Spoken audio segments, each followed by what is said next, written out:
میرے غنیم نے مجھ کو پیام بھیجا ہے کہ حلقہ زن ہے میرے گرد لشکری اس کے، فصیل شہر کے ہر برج ہر منارے پر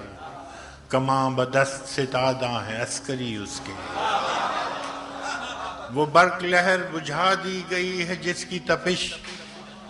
وجود خاک میں آتش فشاں جگاتی تھی، بچھا دیا گیا بارود اس کے پانی میں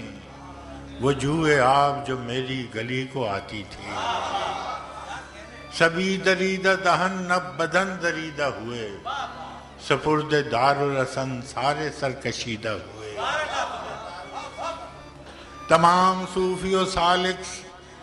سبھی شیوخ و امام امید لطف پہ ایوان کچ کلاہ میں ہیں، معززین عدالت بھی حلف اٹھانے کو مثال سائل مبرم نشست راہ میں ہیں۔ تم اہل حرف کے پندار کے ثناگر تھے، وہ آسمان ہنر کے نجوم سامنے ہیں۔ بس اس قدر تھا کہ دربار سے بلاوا تھا، گداگران سخن کے ہجوم تھا۔ کلندران وفا کی اساس تو دیکھو، تمہارے ساتھ ہے کون آس پاس تو دیکھو۔ سو شرط یہ ہے جو جاں کی امان چاہتے ہو تو اپنے لوح و قلم قتل گاہ میں رکھ دو، وگرنہ اب کے نشانہ کمانداروں کا بس ایک تم ہو، سو غیرت کو راہ میں رکھ دو۔ یہ شرط نامہ جو دیکھا تو ایلچی سے کہا،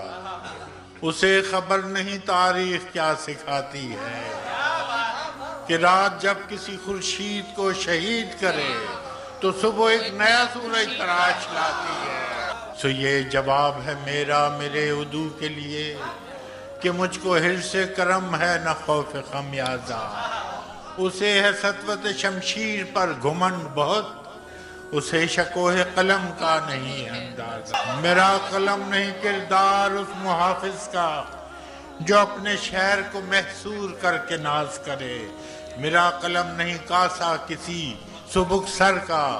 جو غاصبوں کو قصیدوں سے سرفراز کرے، میرا قلم نہیں اوزار اس نقب زن کا جو اپنے گھر کی چھت میں شگاف ڈالتا ہے، میرا قلم نہیں اس دزد نیم شب کا رفیق جو بے چراغ گھروں پر کمند اچھالتا ہے، میرا قلم نہیں میزان ایسے عادل کی جو اپنے چہرے پہ دوہرا نقاب رکھتا ہے، میرا قلم نہیں تسبیح اس مبلغ کی جو بندگی کبھی ہر دم حساب رکھتا ہے، میرا قلم تو امانت ہے میرے لوگوں کی، میرا قلم تو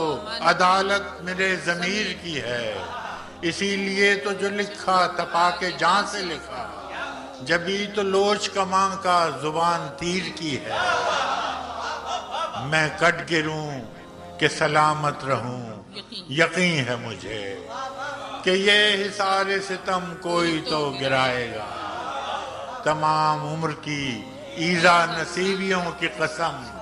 میرے قلم کا سفر رائے گا نہ جائے گا۔